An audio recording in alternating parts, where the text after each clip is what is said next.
Salam əziz 5-cilər. Artıq 15-ci mövzudayıq. Bu gün Şərqin son fatihi ilə danışacağıq. Mövzu çox maraqlıdır. Hətta mövzunun özündə bizə istiqamət verən sözlər var. Yəni biz şərqin, yəni görək şərq hara deyirlər. Son fatihindən danışacağıq və görək fatih kimlərə deyirdilər. Keçək dərsin izahına. Siz bu dərsin sonunda Nadir Şahın Azərbaycan tarixində mühüm rol oynamış şəxsiyyətlərdən biri olduğunu müəyyənləşdirməlisiniz. Yəni sonda nail olmalı olduğunuz təlim nəticəsi budur. İki şəklə diqqət yetirək. Birində adi bir çoban, birində isə qüdrətli bir sərkərdə, qoşun başçısı təsvir olunub, hətta hökmdar təsvir olunub. Görəsən bir şəxs çobanlıqdan şahlığa ucala bilərdi? Biz hansı tarixi şəxsiyyətləri tanıyırıq? Şah İsmayıl, Həsən Padşah, Qara Yusif, hansı ki dövlət yaratmışdılar. Amma sadaladığımız bu şəxslər görkəmli bir nəslin nümayəndələri və onsuz da tanınmış insanların övladları idi. Amma bugün danışacağımız insan isə çobanlıqdan şahlığa ucalmışdı. Belə bir qəhrəman biz bir dəfə də keçmişdik. Xatırlayırsınız? Eldəniz. Eldəniz də qul olmuş, daha sonra uğur pillələrini bir-bir addımlayıb hökmdar olmağı bacarmışdı. Biz Fatih və Şərq sözlərinin mənasını dərk edək. Avrasiya materiki 2 qitədən ibarətdir. Avropa, Asiya. Görürsünüz, Avropa Asiyadan balacadır. Avropaya qərb, Asiyaya isə şərq deyirlər.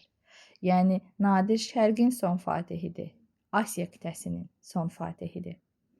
Fatih kimlərə deyirdilər? Bir var gedib adi bir ərazi işğal edəsən, biri də var heç kimin tuta bilmədiyi, çox çətin ələ keçirilə bilən ərazini tutasan. Ona görə də Hindistanı ələ keçirdə bilən adamlara Fatih deyirdilər. Ya da Konstantinopolu fəth edən Sultan Fatih Mehmet. Yəni Fatih adını hər hökmdara, hər sərkərdəyə vermirdilər. Keçək dərsin izahına. O sadə kəndli ailəsində dünyaya göz açmışdı. Hökmdar nəslindən deyildi. Uşaqlıq illəri çətinliklər içində keçmişdi. Lakin bu onu qorxutmamış, əksinə xarakterini daha da möhkəmləndirmişdi. Avropa tarixçilərindən biri onu əbəs yerə çobanlıqdan şahlığa ucalan qəhrəman kimi təsvir etməmişdi. Onun adı sonralar dünya hərb tarixinə qızıl hərflərlə yazılacaqdı. Nadir Şah. Doğrudan da taleyi Nadirə çətin və şərəfli bir yol nəsib edəcəkdi.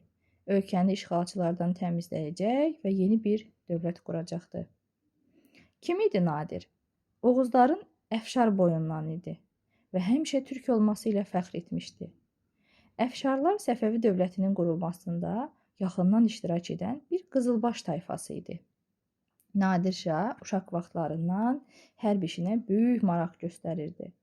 O, türk hərb sənətinin incəliklərini sürətlə mənimsəmiş və artıq 15 yaşında döyüşçü kimi formalaşmışdı. Hətta Nadir Hindistana yürüş edəndə onun ordusu fillərlə qarşılaşır və Nadir bu prosesi öz lehinə necə çevirməyi bacarır. Nadir əskərlərinə əmr verir ki, filləri qorxutsunlar, dəbilqələrlə, qılınclarla, qalxanlarla səslər çıxarsınlar. Eyni zamanda müəyyən oradakı bitkiləri yandırıb iyləri ilə filləri narahat edirlər və ürkən, qorxan fillər geri qayıdır. Geri qayıdarsan ikən isə öz ordularını, yəni Hindistan ordularını əzirlər. Bu da görürsünüz onun bir döyüş taktikası idi. Həmən çətin vəziyyəti öz lehinə çevirməyi bacarmışdı Nadir Şah. Ona görə deyirəm ki, sizə uşaqlar, kanalı mütləq abunə olun və dərsi sona qədər izləyin ki, sona qədər izləyəndə hər bir hissəsində xüsusi məlumatlar ötürürəm sizə. Keçək digər hissəyə. Demək, Səfəvilər dövləti 18-ci əsrdə çətin vaxtlarını yaşayırdı. Bəs o dövlət nə vaxt yaranmışdı? 1501-ci ildə İsmayıl tərəfindən. 18-ci əsrdə isə çətin vaxtları idi. Hətta onun süqutu da elə 18-ci əsrdə baş verib. Ölkənin bir hissəsi əfqanlar, digər hissəsi isə Rus Osmanlı arasında bölüşdürülmüşdü. Həmən dövrdə Səfəvi şahı 2-ci Təhmasib hakimiyyətdə idi. Belə çətin vaxtlarda Nadir başına dəstə toplayıb əfqanlara qarşı uğurla mübarizə apardı. Onun əfqanlar üzərində qazandığı qələbələr Səfəvi şahının diqqətindən yayınmamışdı. Onu saraya çağırıb qoşunların komandanı təyin etmişdi. Nadir tezliklə orduda nizam-intizam yaratdı. Əskərlərin döyüş ruhunu yüksəltdi. Bəzən özü əlində qılınc əskərləri ilə çiyin-çiyinə döyüşürdü. Başçı ilə bərabər döyüşmək döyüşçülərdə qələbəyə böyük inam yaradırdı. Nəticədə Nadir ölkəni işğalçılardan təmizlədi. Qələbələri Nadirə böyük şöhrət qazandırdı. Qızılbaş tayfaları ona böyük ehtiramla yanaşırdı. Nadir isə bundan istifadə etmək qərarına gəldi. Nadir 1736-cı ildə özünü şah elan etmək üçün böyük bir qurultay çağırdı. Çünki dövlət üçün bu qədər işlər görsə də, sırf Səfəvi soyundan gəlmir deyə, niyə o dövlət yaratmasın və dövləti Səfəvi hökmdarlarının adından idarə etsin və özü qanuni hökmdar olmaq istəyirdi. Qədim türk ənənəsinə görə ölkənin taleyi üçün mühüm qərarlar qurultaylarda verilirdi. Muğan qurultayı 1736-cı ildə Novruz bayramı günlərində çağırılmışdı. Muğan düzü bahar fəslinin isti nəfəsi ilə yaşılaşmaqda idi. Hara idi bura? Muğan. Kür və Araz çaylarının qovuşduğu yerdə, çəmənlik ərazidə çoxlu çadırlar qurulmuşdu. Həmən Kür-Arazın qovuşduğu yer hal-hazırda Sabirabad rayonunun ərazisindədir. O, Muğan qurultayına ölkənin hər yerindən tanınmış əmirləri, əyalət hakimlərini, şəhər başçılarını, nüfuzlu din xadimlərini çağırmışdı. Çünki Nadir bilirdi ki, bu nüfuzlu şəxslər Muğan qurultayında özləri təsdiqləməlidir onun hökmdar olmasını. Onlara fərmanlar göndərmişdi. Muğan qurultayına gələn həmən o nüfuzlu şəxslərə çoxlu hədiyyələr ayırmışdı. Fərmanlarda qurultayın əsas məqsədi göstərilmişdi. Səfəvi tacını onu daşımağa daha layiqli adama vermək. Nadirin məqsədi özünün şah seçilməsinə nail olmaq idi, lakin o bunu açıq şəkildə dilə gətirmirdi. Çıxışında qeyd edirdi ki, o iti qılıncı ilə Səfəvi dövlətini düşmənlərdən qoruyub, sərhədlərdə əmin-amanlığı bərpa edib. İndi yürüşlərdən yorulub və istirahətə çəkilmək istəyir. Kimi istəyirsiniz şah seçin. Yığıncaq iştirakçıları bildirdilər. Ölkəmiz müxtəlif qüvvələr tərəfindən işğal edilmişdi. Nadir isə o düşmənləri məhv edib, işğalçıları qovub, ölkədə əmin-amanlıq yaradıb. Demək, o məqsədinə nail olur. Şah seçilir. 1736-cı ildə o şah seçilirsə, hansı dövlət rəsmən süqut eləyir? Səfəvilər dövləti. Artıq sadə kəndli oğlu böyüyüb böyük bir dövlətin başçısı olmuşdu.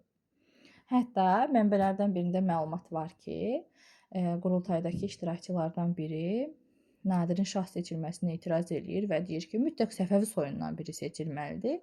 Nadir xidmətçilərinə işarə eləyir, onu çadıra çıxardıb, onu öldürürlər.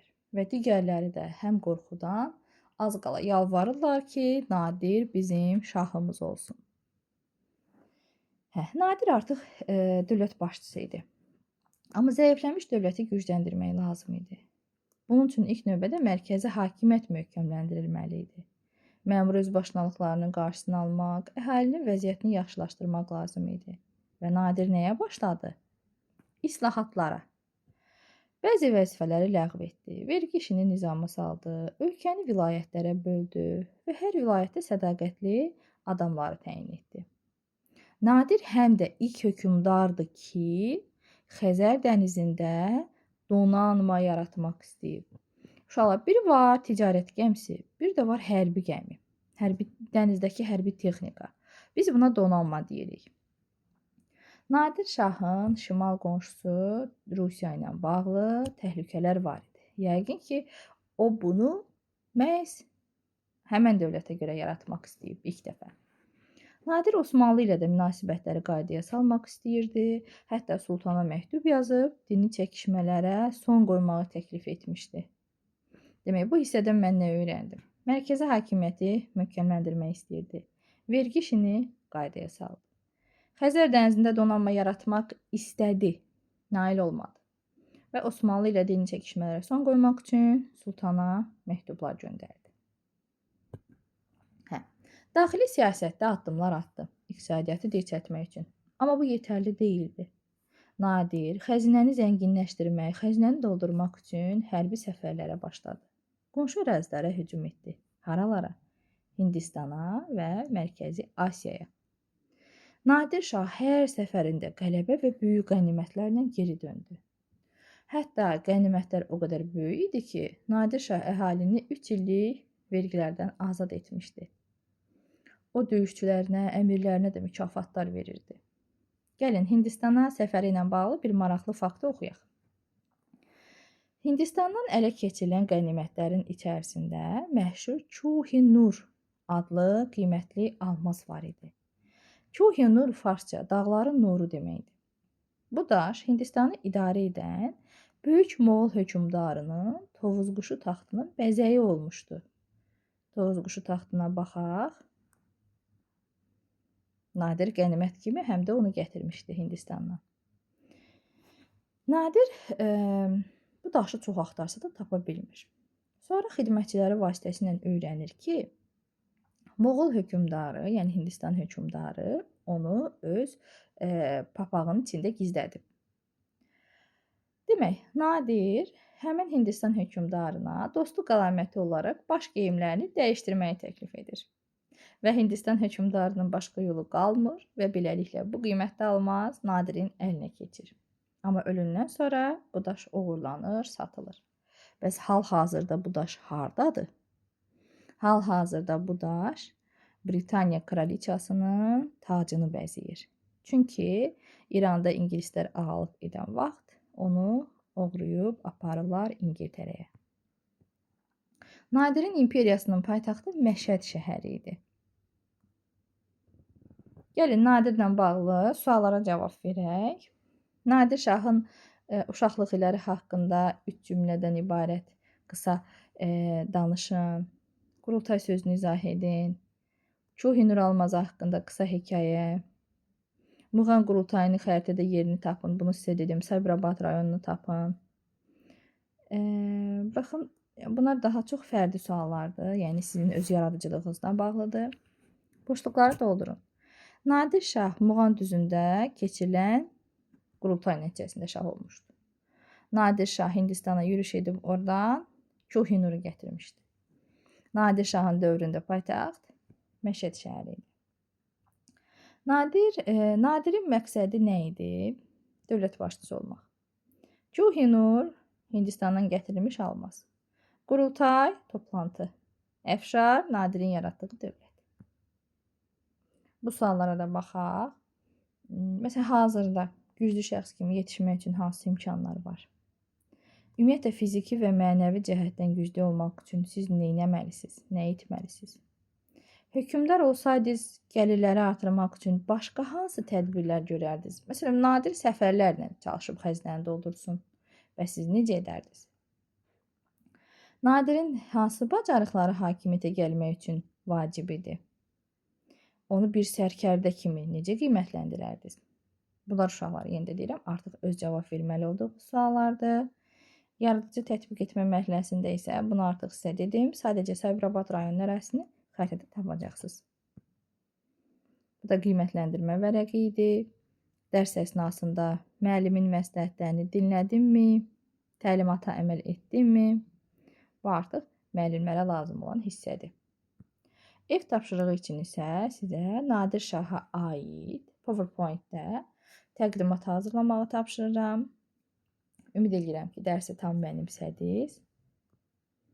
Nəsə suallarınız olsa, təklifləriniz olsa, mütləq rəylərdə bunu bildirin.